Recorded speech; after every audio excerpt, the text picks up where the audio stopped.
Well, we are incredibly privileged to have Dan Paterson with us tonight, and I'm not going to delay any further because you're already standing, and I think it's worth a standing welcome.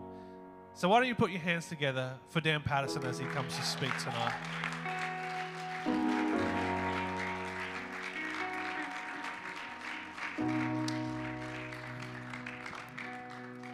Thanks, guys. Please take a seat.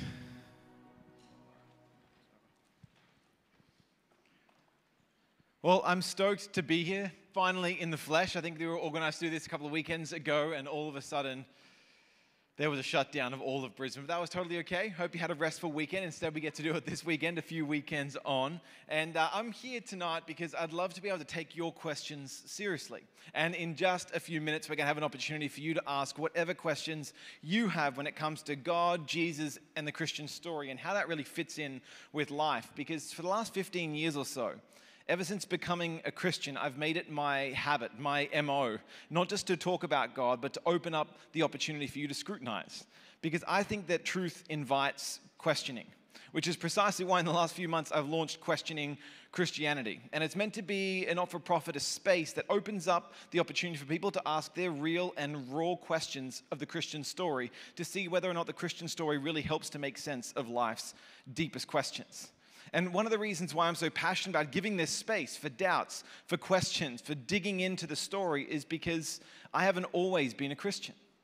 And if you're here tonight and you're not a Christian, if some friend of yours dragged you along and you're like, what on earth is this crazy cult? Then welcome. This is called the church. And it's about people who have come to see the good news and the true news of the Christian story and take that as their own. But everyone at different stages of life, whether you're not a Christian or you are a Christian, is going to have their own experience of questioning Christianity, of seeing whether or not this really stacks up to all that it's meant to be.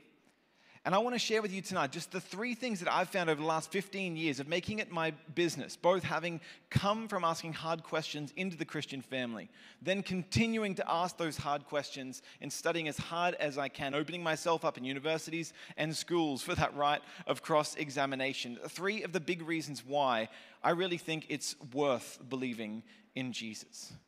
And the first is this idea that Jesus welcomes doubters. Now, a ton of people, both outside and inside the Christian family, tend to think that doubt, well, that's kind of the opposite of faith, right? And God's allergic to doubts. If you're a doubter and you're a Christian, that's like the leprosy of spirituality, right? No one wants to get near you in case they catch this terrible plague known as doubt. It's the COVID-19 of the spiritual realm.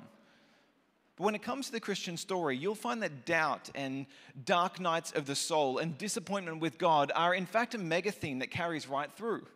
You might be under the impression that these Bible heroes are these figures that blithely glide through life completely untouched by the kind of struggles and questions and challenges and objections that you face, but nothing could be further from the truth. One of the coolest books in the Bible is the book of Psalms. It's literally a song book. If you're big into music, if you're a creative, if you're a poet, it's all for you. But it's 150 songs, over a third of which are what we call songs of lament. Songs where God's people, people who believed in God and loved God, yet were opening up with really raw questions. Take Psalm 10:1, for instance, by King David. Here's a guy who was meant to be a man after God's own heart, but he has a pretty iffy record in terms of some of the stuff that he got up to. And yet in Psalm 10:1, this supposed spiritual hero opens with the question that you and I have probably asked a bunch of times. He says, "Why, O God, do you stand far off? Why do you hide yourself in times of trouble?" Or take Psalm 22, also authored by King David. And he opens with famous words that were uttered by Jesus as he hung on the cross, where he says, my God, why have you forsaken me?" He finds himself questioning his faith. In the absence of being able to feel God, it opens up this rift of doubt, and he pours out his questions. And this isn't an isolated experience. People like Jeremiah or Jonah or Job, all throughout the Old Testament, are opening up around their hard questions for God. And track that into the New Testament, and the pattern continues. One of the things I loved about reading the stories about Jesus is rather than push doubters to the side or speak down to them, instead, Jesus seems to welcome them in. There's this really cool story at the end of Matthew's gospel. After the resurrection of Jesus, after he's for 40 days been showing himself to his friends, eating with them, speaking with them, fielding their questions, teaching them what they need to know, and it's come time for him to leave, to go back to be with his Father in heaven. And Jesus gathers the 11 around him. And it says in Matthew 28, verse 17, and some worshipped and some doubted. Quite literally, the resurrected Jesus is standing in front of them. They've seen him, touched him, eaten with him for weeks now, and they're still racked with doubts. How many Christians would wish that, man, I wish I got to see him and touch him and listen to him, and yet even those who did, they still had doubts. Jesus didn't push them away. Or in John's gospel, in John chapter 20, again after the resurrection of Jesus, it describes the scene that on that first Easter night, the women had discovered the empty tomb. They'd run and told the male disciples. Peter and John had gone to check. Yes, it's empty. What could this mean? Now they're huddled together, hidden in a locked upper room. And they're afraid of the authorities who are trying to track them down. And whilst they're alone in this upper room, for some reason, Thomas wasn't with them. I think he's gone out to get the unleavened pizza. He's on his way back from the ancient Domino's. And while he's gone, Jesus appears to the other 10 remaining disciples.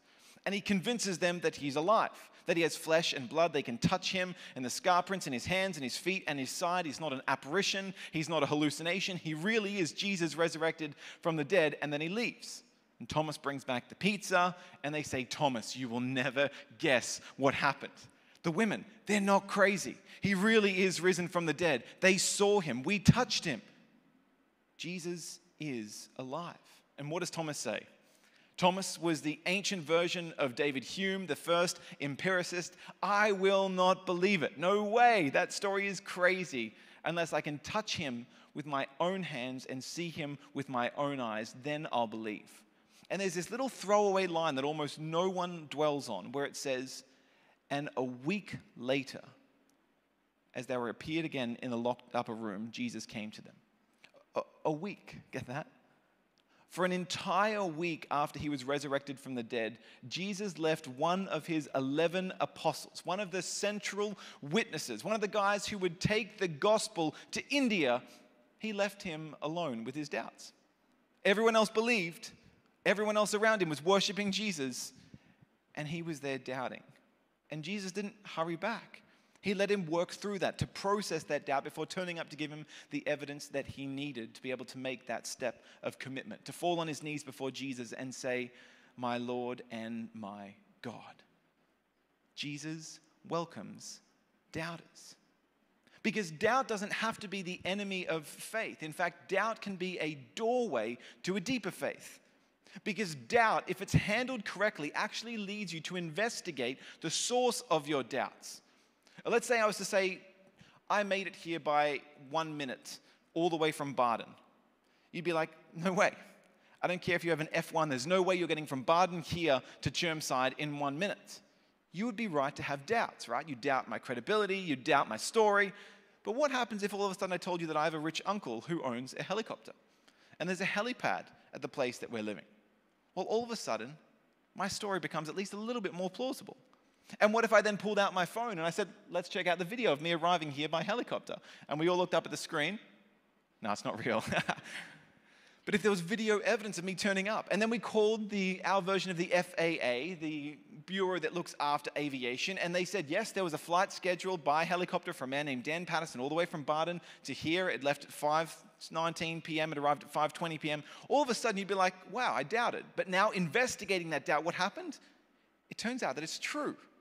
I've looked into the evidence, and the reason for my doubt, it's gone now. I have way more trust, belief, faith in the story that Dan told, and in Dan as a storyteller.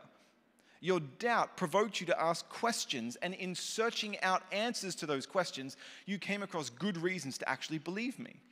And so doubt became a doorway to a deeper faith. This happens all the time. Back in 1991, there was a really cool experiment that was run to see whether or not we could colonize space. A crack team of scientists out of the University of Utah, they set up all of these artificial terrariums, these biospheres, and in them, each one was meant to mimic a different ecosystem on Earth, whether a rainforest section or a desert or something like this. And then they locked themselves in and enclosed themselves for 2 years to see what would happen to the atmospheric conditions, to the animal, to the plant life, and basically see if they went crazy or not. And you know what? It was a remarkable success in many respects. But one of the observations they made after 2 years was that many of the tree species just simply stopped growing in the biospheres, or it fell over entirely, well before it had reached its normal height outside the spheres. And then they realized that there was this one important atmospheric condition that they forgot to mimic. Do you know what it was? Wind. Because what happens when wind blows up against little saplings is exactly what happens, guys, when we work out at the gym, or if there are any CrossFit ladies here. As you tear your muscle fibers, they grow back stronger. These micro tears lead to, in timber, what we call stress wood. And it enables the tree to grow up bigger and taller than it ever would have been able to had it not faced that opposition, that resistance in the first place. For the Christian, this is how doubt is meant to function. You have an experience of God, you come to believe, and yet all of a sudden you go to university, you have an intelligent friend or family member, you're searching the internet and you come across a meme or an argument or a video from Stephen Fry or, God forbid, any of the comedians. And then all of a sudden it opens up these doubts. But then these doubts provoke you to go in search of whether or not the Christian story stands up to scrutiny, and it turns out that it leads you to an entire baseline of evidence that you never knew was there, and all of a sudden you come out more confident, a stronger faith than what you ever did before, which perhaps is why Jesus speaks about faith as being like a mustard seed which grows up to become a giant tree which ends up giving shade, life, and food to the animals around it. Doubt can be a doorway to a deeper faith, and Jesus welcomes doubters. So if you're here with doubts and questions, not only are you invited to ask away in the Q&A, but you're meant to be part of God's family. Doubts are okay as we work through them together. You don't have to have complete certainty all the time. It's okay to not be okay. The second thing I came across that really floored me was this idea that faith has its reasons. You see, a ton of people are under the impression, because of internet atheists and the new atheist four horsemen, that faith is belief in the absence of evidence.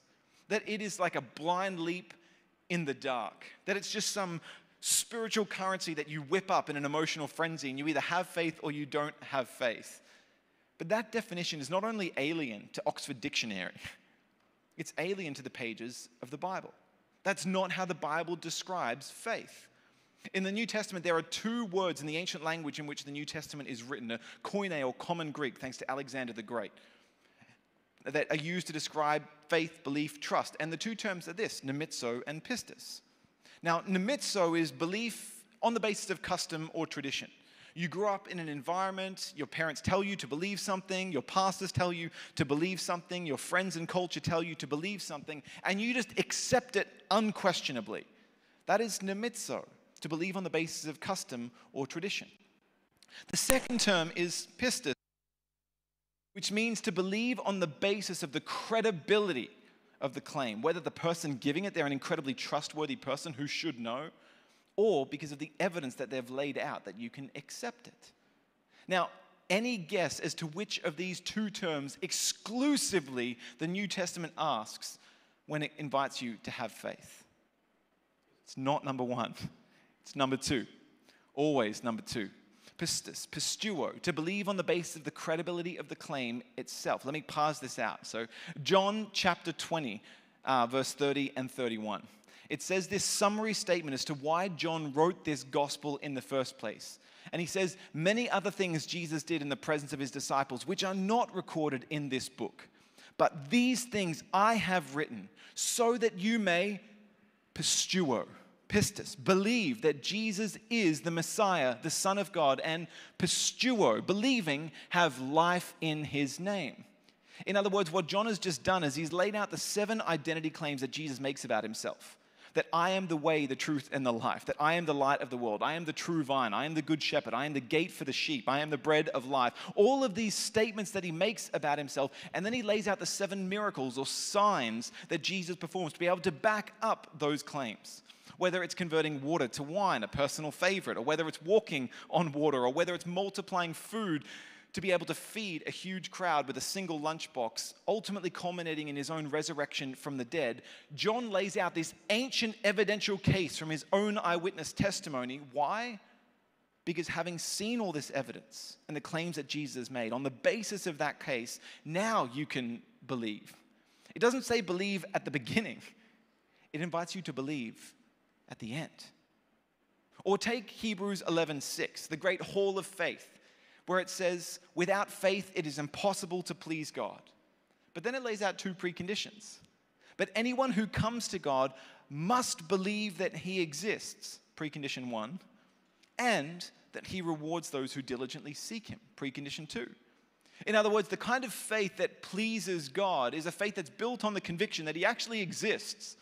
If God is just a figment of your imagination like Santa Claus or the Tooth Fairy, hopefully I'm not bursting any bubbles here, then that's not faith that pleases God. Faith that pleases God is faith, a conviction that he actually exists. You've done the yards to know that that's true, and that he's of the character that's worth pursuing. That he rewards those who diligently seek him. That that's a relationship you should want to be in.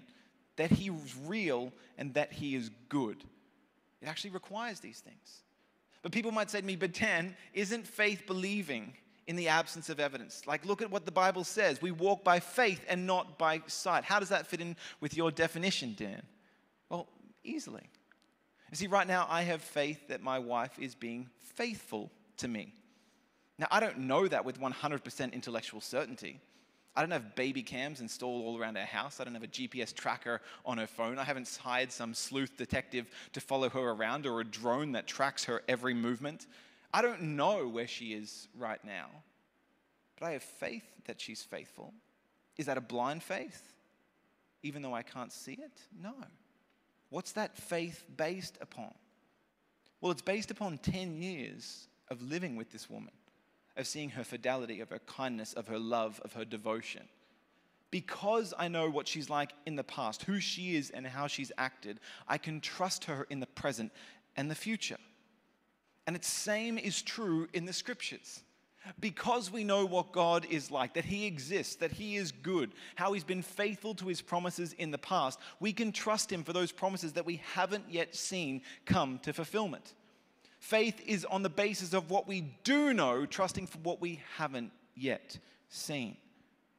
And so faith, far from being belief in the absence of evidence, is actually following the evidence to where it leads. It's not a blind leap into the dark. It's following this little trail of goodies into the light, to be able to accept, to devote ourselves, to give ourselves to God.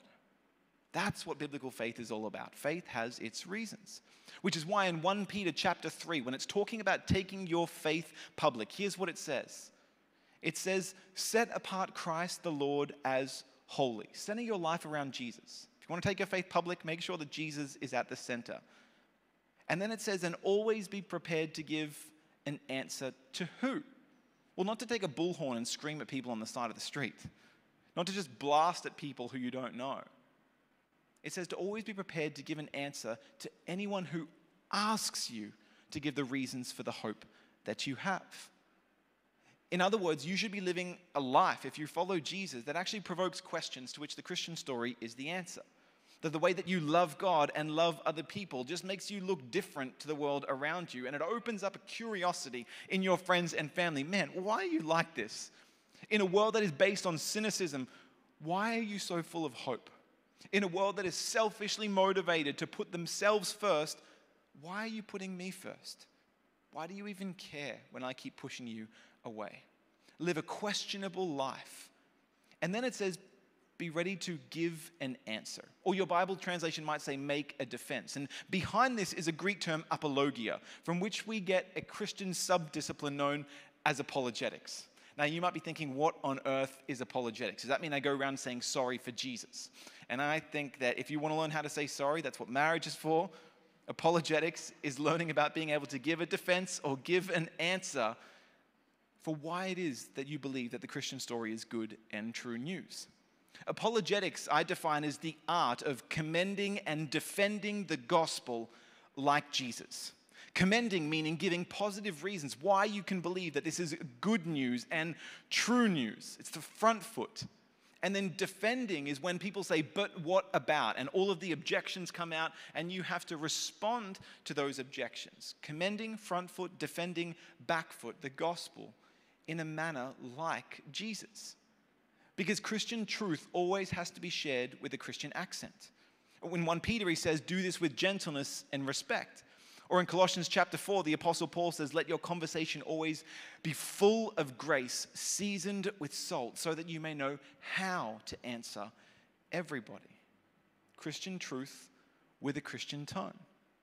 And if you're unfamiliar with apologetics, if you're unfamiliar with the reasons for the hope that we have, then please familiarize yourself with some of the multiplicity of arguments and evidence and reasons as to why people believe in God and why they believe in Jesus. I've put a smattering up here for you of some of those different arguments. And these are just a taster of the reasons, drawn from philosophy, from science, from human experience and social studies.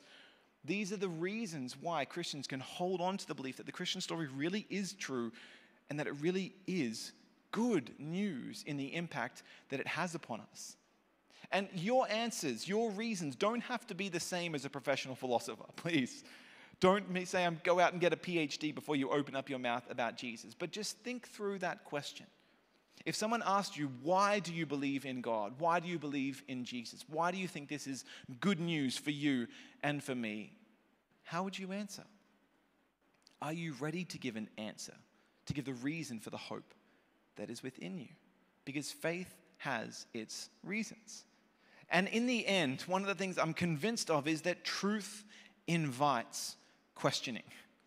That no matter whether you're at university with insanely intelligent professors who don't believe the same as you, or science communicators on TV that are telling you very different things about the origins of our universe and whether or not there's a God, don't be afraid. Because if the Christian story is true, then reality is on our side. Investigation should only lead to good reasons to believe in the truth and goodness of the Christian story. And if it's not true, well, then you shouldn't want to believe it. It may be comforting, but a false belief isn't worth holding on to. And so as Christians, I want to challenge you to have the freedom to open up and investigate the foundations of why you believe what you believe. Because if it is true, you should only grow in confidence through that process rather than recoil in fear. I love what Francis Schaeffer, an evangelical thinker of the previous century, said. He said, all truth is God's truth. And whether or not people believe in God, they still have to live in God's world, which means reality conspires against any false beliefs.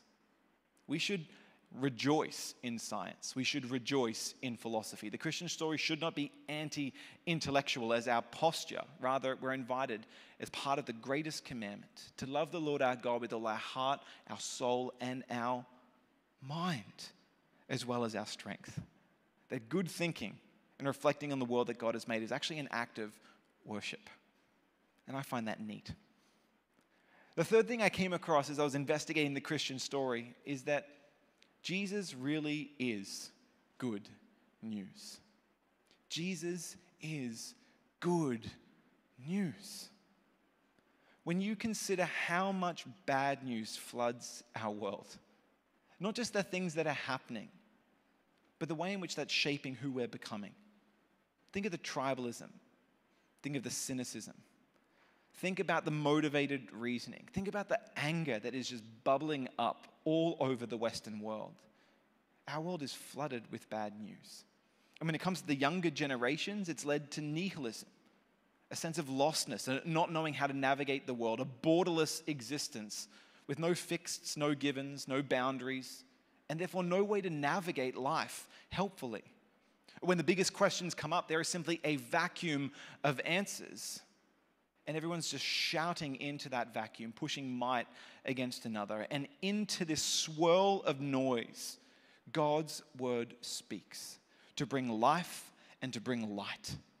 And when you consider the list of the biggest questions that are out there right now, Jesus said, there is another, a thief who comes to steal, kill, and destroy. But I have come to give life and life to the full. John 10:10. Jesus actually wants us to flourish, to find freedom and life, forgiveness and fullness here in this life as well as in eternity. So think about the biggest questions that you could be asked by your friends at work, on a university campus, the kind of questions that you don't want to be asked. Questions around identity, gender, sexuality, questions around human value and dignity, questions around race, questions around all of those big, sticky, difficult political subjects, right? These are often the ones that Christians want to run away from. Can I please implore you, do not run and do not remain silent. Instead, think through what hope the Christian story offers. Look at this list. To think through questions of identity, to think through meaning and significance. What are young people told? Well, if you watch the Cosmos series, the recent remake from Carl Sagan, this time with Neil deGrasse Tyson, you'll learn that human beings are a cosmic accident. We're stardust and there is no purpose or reason to your existence. You're an accident. There is no more moral significance to you than to a rock or to a piece of antimatter. The universe is amoral. It is purposeless. But don't worry, just figure out what you want to do and chase that down. Well, until tragedy strikes, or someone says no, or someone else breaks in upon your world and does harm to you. It's an empty reality. And no wonder then people are grabbing for whatever labels they can to try and dignify what they are and what they feel. Whether it's clothing, whether it's identity markers that are given by gender ideology or sexuality ideology. People are trying to find all different ways to put some kind of stamp of value on who they are and to feel validated in themselves. But there's always a problem with self-valuing, is our feelings are incredibly fickle. And the problem with letting other people put a value on us is those words can turn around in a moment and the mob can turn against you. In cancel culture, it's very easy to have everyone throw stones at you. And there's no forgiveness in that culture. But what is it the Christian story offers in a situation like this? You know, the very first page of the Bible says that in the beginning, God created the heavens and the earth. Verse 26 goes on to say that, let us make man in our image after our likeness. And so in the image of God, he made them. Male and female, he created them. You are made in the image of God. If the Christian story is true, then you're not some cosmic accident. Of all the possible worlds God could have created, he created this one so that you would exist. He predestined your existence. It says in Psalm 139 that he formed you, he fashioned you, he knit you together in your mother's womb. That you are his masterpiece. You see, whenever we look at a piece of art, if you saw a painting painted by Dan Paterson, what's that worth? I'll tell you. Diddly squat. No art installation is putting up anything that I ever paint. But if you came across a Rembrandt, you came across a Da Vinci, wow, those are worth something. Why? Because the skill and the fame of the artist is what determines the value of the painting. And think about what someone's willing to pay for you. No one ever paid a higher price for you than God himself, incarnate in Jesus Christ, to suffer and die on your behalf at Calvary. He paid a crimson currency, paid with his own blood to secure your place in God's family, to redeem you, to purchase you back as his own. If you want an inestimable benchmark for value, then look no further than your Creator and the cross. And if we want to stop the spiraling down of loneliness and anxiety and depression and purposelessness amongst young people, if we want to stop the suicide rates from spiking, maybe our world needs good news. That they're not simply an accident, that their value isn't determined by their feelings or by the words of others, but it's determined by their Creator and his cross. Think about how much that would start to shift the mentality of young people. That they're not here for no reason, but they were created for deep and meaningful relationships and to a role to contribute the unique good that God has imbued them with. That they are recreated in Christ Jesus to do good works which God purposed in advance for them to do. Think about what kind of value that would put on young lives. And as you start going down this list with what it is that the Christian story offers, man, does Jesus bring good news. And the more that people bring up their hard questions, the ones that don't always have the neat cookie cutter or boxed answers, the more I realize that Jesus is heaven's answer to our every heart cry. He comes to all of our why questions, and he is the response. And I know of no better news for this world than the life, death, example, resurrection, and hope of Jesus Christ. It's not just worth banking on because it's true. It's worth banking on because it's good. And we can't be silent. If you're a Christian, you can't be silent. Please don't be scared by threats. Please don't be scared by challenges. Think through why the Christian story is good news in each one of these areas, and then please extend that hope. You don't have to do it publicly to everyone else, but do it to the people around you that God's put in your way. You know, in Acts 17, it talks about him determining the borders and the times of our inhabitation. It's no accident that God has put you, if you are a Christian, where you are, so that you're able to extend that good news, that hope. Could change someone's life and their eternity. Jesus really is good news.